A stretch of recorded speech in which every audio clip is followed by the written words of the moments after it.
Whereas outsiders might view him as merely one among the many spiritual teachers of the day, as the recluse Gautama, to his disciples, he is vision, he is knowledge, he is the Dhamma, he is the Holy One, the giver of the deathless, the Lord of the Dhamma, the Tathagata. Sutta 18, section 12. The last term in this series is the epithet the Buddha uses most often when referring to himself, and it underscores his significance as the great arrival who brings to fulfillment a cosmic, repetitive pattern of events. The Pali commentators explain the word as meaning thus come, tata, agata, and thus gone, tata, gata. That is, the one who comes into our midst bearing the message of deathlessness, to which he has gone by his own practice of the path. As the Tathagata, he possesses the 10 powers of knowledge and the 4 intrepidities which enable him to roar his lion's roar in the assemblies. Sutta 12, sections 9 to 20.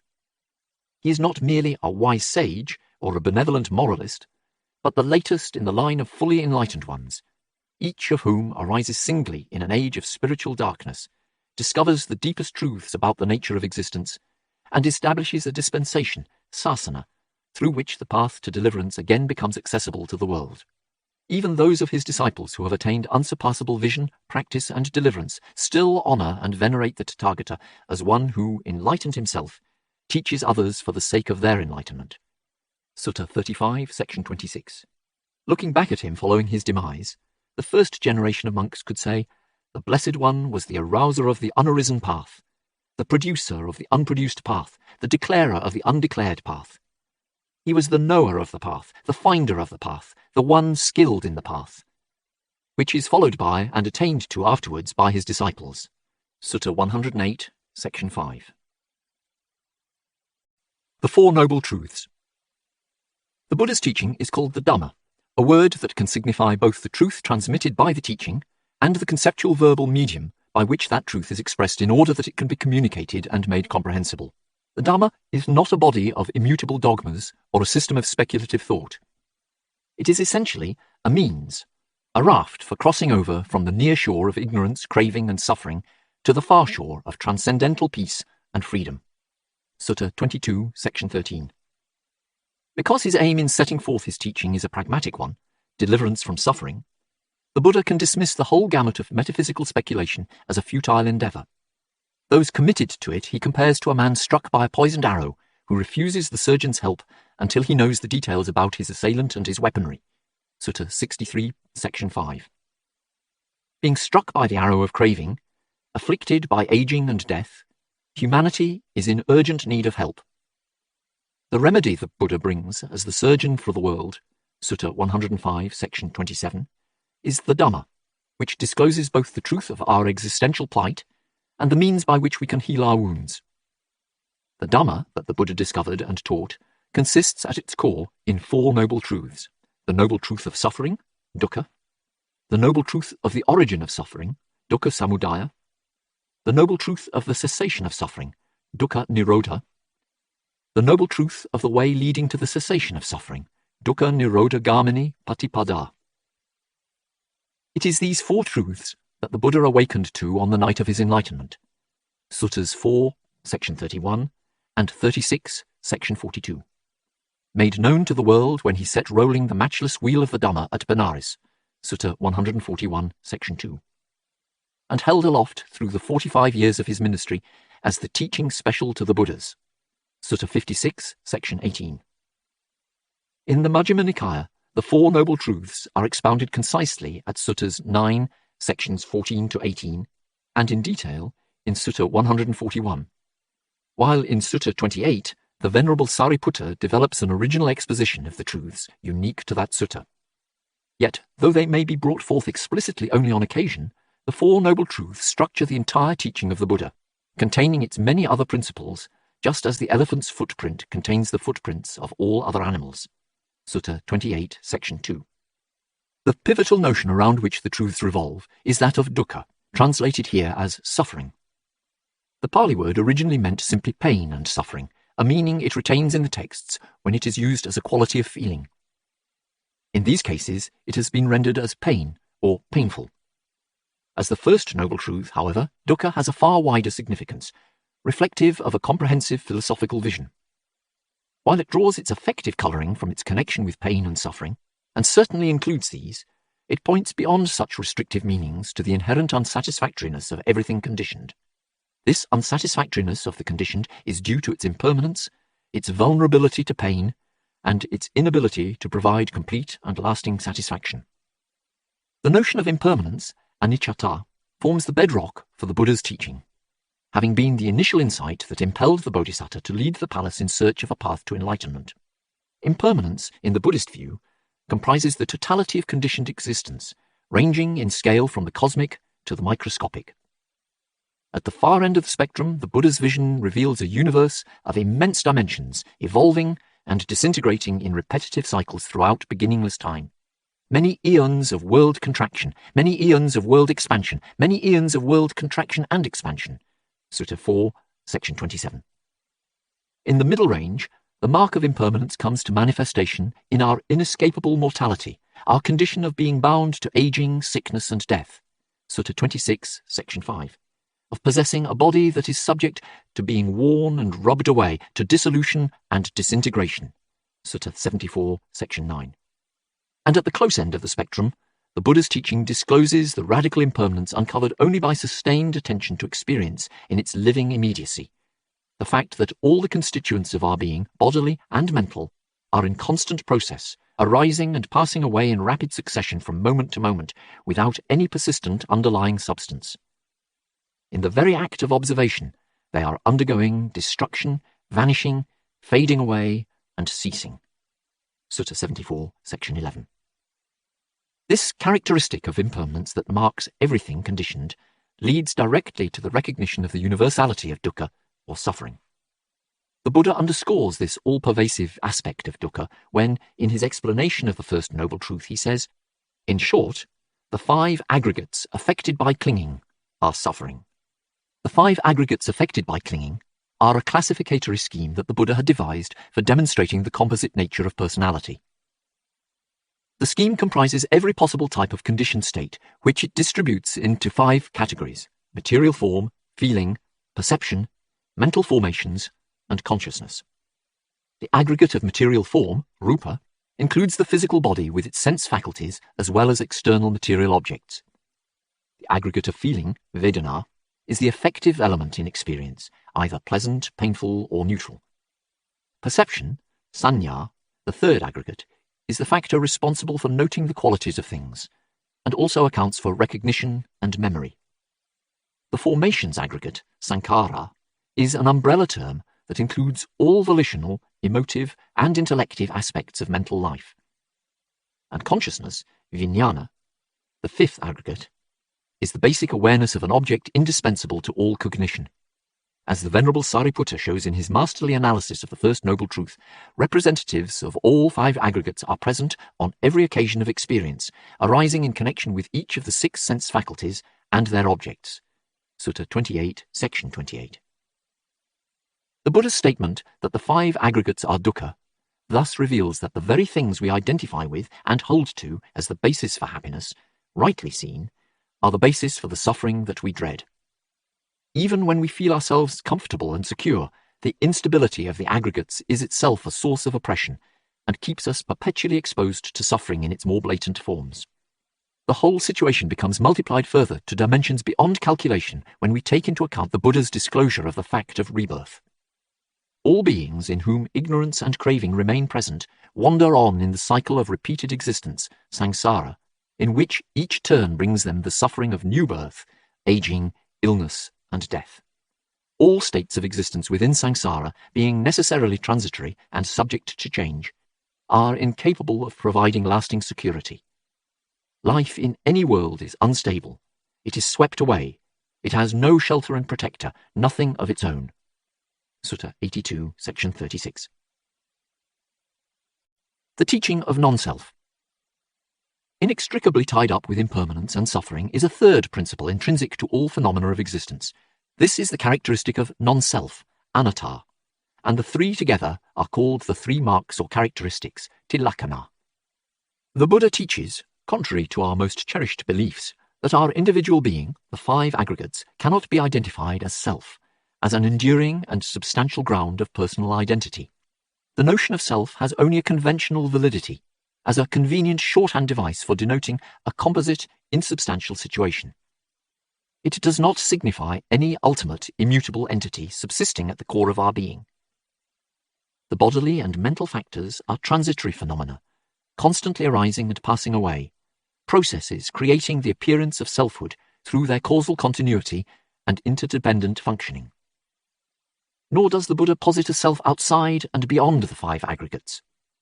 The notion of selfhood, treated as an ultimate, he regards as a product of ignorance, and all the diverse attempts to substantiate this notion by identifying it with some aspect of the personality he describes as clinging to a doctrine of self.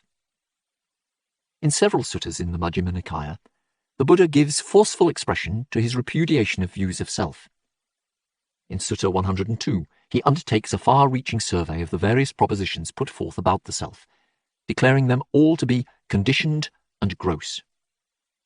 In Sutta 2, section 8, 6 views of self are branded as the thicket of views, the wilderness of views, the contortion of views, the vacillation of views, the fetter of views.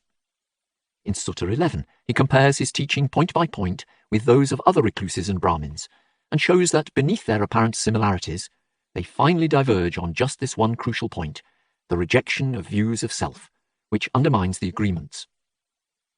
Sutta 22 offers a series of arguments against the view of self, culminating in the Buddha's declaration that he does not see any doctrine of self that would not lead to sorrow, lamentation, pain, grief, and despair. In his map of the steps to liberation, identity view, Sakkaya Ditthi, the positing of a self in relation to the five aggregates is held to be the first fetter to be broken with the arising of the vision of the Dhamma. The principle of non-self is shown in the suttas to follow logically from the two marks of impermanence and suffering.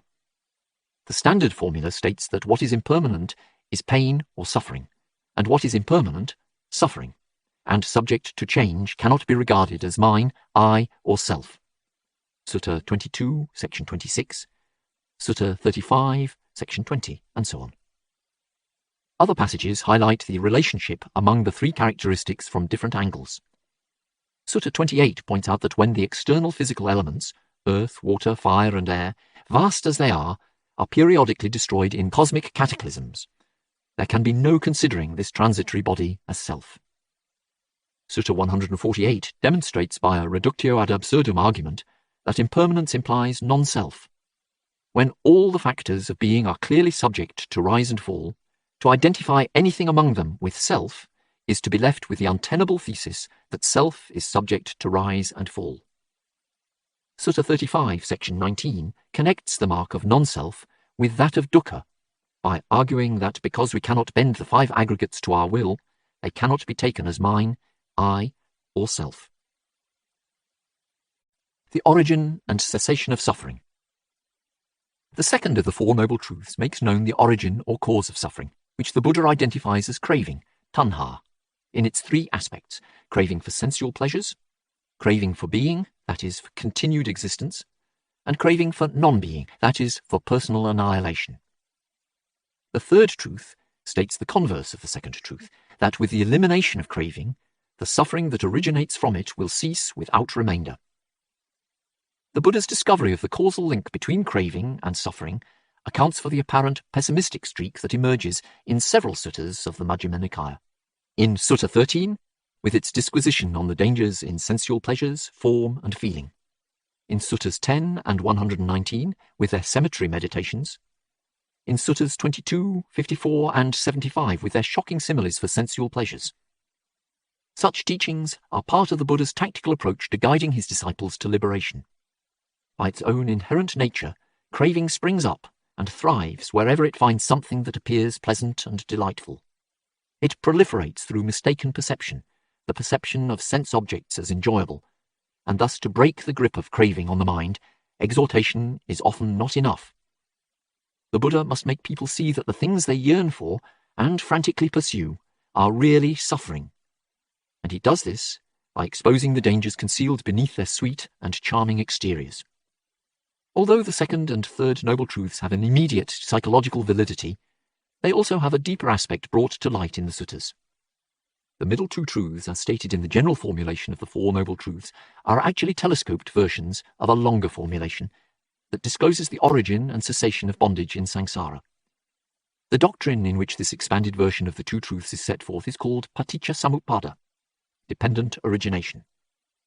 In its fullest statement, the doctrine spells out the origination and cessation of suffering in terms of 12 factors, connected together in 11 propositions. This formulation, laid down schematically, will be found at Sutta 38, section 17, in its order of arising, and at Sutta 38, section 20, in its order of ceasing. Sutta 115, section 11, includes both sequences together, preceded by a statement of the general principle of conditionality that underlies the applied doctrine. A more elaborate version, giving a factorial analysis of each term in the series, is presented at Sutta 9, sections 21 to 66, and a version exemplified in the course of an individual life at Sutta 38, sections 26 to 40. Condensed versions are also found, notably at Suttas 1, section 171, Sutta 11, section 16, and Sutta 75, sections 24 and 25. The Venerable Sariputta quotes the Buddha as saying that one who sees dependent origination sees the Dhamma, and one who sees the Dhamma sees dependent origination. Sutta 28, section 28. According to the usual interpretation, the series of 12 factors extends over 3 lives, and divides into causal and resultant phases. The gist of it can be briefly explained as follows. Because of ignorance, avijja, defined as non-knowledge of the Four Noble Truths, a person engages in volitional actions, or kamma, which may be bodily, verbal, or mental, wholesome or unwholesome. These kammic actions are the formations, sankhara, and they ripen into states of consciousness, vijnana, first as the rebirth consciousness at the moment of conception, and thereafter as the passive states of consciousness resulting from karma that matures in the course of a lifetime. Along with consciousness, there arises mentality materiality, nama rupa, the psychophysical organism, which is equipped with the sixfold base, salayatana, the 5 physical sense faculties, and mind as the faculty of the higher cognitive functions. Via the sense faculties, contact, phassa, takes place between consciousness and its objects, and contact conditions feeling, vedana. The links from consciousness through feeling are the products of past karma, of the causal phase represented by ignorance and formations. With the next link, the karmically active phase of the present life begins, productive of a new existence in the future. Conditioned by feeling, craving, tanha, arises, this being the second noble truth. When craving intensifies, it gives rise to clinging, upadana, through which one again engages in volitional actions pregnant with a renewal of existence, bhava. The new existence begins with birth, jati, which inevitably leads to aging and death, jara marana. The teaching of dependent origination also shows how the round of existence can be broken. With the arising of true knowledge, full penetration of the Four Noble Truths, ignorance is eradicated. Consequently, the mind no longer indulges in craving and clinging. Action loses its potential to generate rebirth, and deprived thus of its fuel, the round comes to an end. This marks the goal of the teaching signalled by the third noble truth, the cessation of suffering. Nibbana. The state that supervenes when ignorance and craving have been uprooted is called Nibbana, Sanskrit, nirvana, and no conception in the Buddha's teaching has proved so refractory to conceptual pinning down as this one. In a way, such elusiveness is only to be expected, since Nibbana is described precisely as profound, hard to see and hard to understand, unattainable by mere reasoning. Sutta 26, section 19. Yet, in this same passage, the Buddha also says that Nibbana is to be experienced by the wise, and in the suttas, he gives enough indications of its nature to convey some idea of its desirability. The Pali Canon offers sufficient evidence to dispense with the opinion of some interpreters that Nibbana is sheer annihilation. Even the more sophisticated view that Nibbana is merely the destruction of defilements and the extinction of existence cannot stand up under scrutiny. Probably the most compelling testimony against that view is the well-known passage from the Udana that declares, with reference to Nibbana, that there is an unborn, unbecome, unmade, unconditioned. the existence of which makes possible escape from the born, become, made, and conditioned. The Majjhima Nikāya characterizes Nibbana in similar ways. It is the unborn, unaging, unailing, deathless, sorrowless, undefiled supreme security from bondage, which the Buddha attained to on the night of his enlightenment. Sutta 26, section 18. Its preeminent reality is affirmed by the Buddha when he calls Nibbana the supreme foundation of truth, whose nature is undeceptive, and which ranks as the supreme noble truth. Sutta 140, section 26. Nibbana cannot be perceived by those who live in lust and hate, but it can be seen with the arising of spiritual vision, and by fixing the mind upon it in the depths of meditation, the disciple can attain the destruction of the taints. Suttas 26, 75, and 64.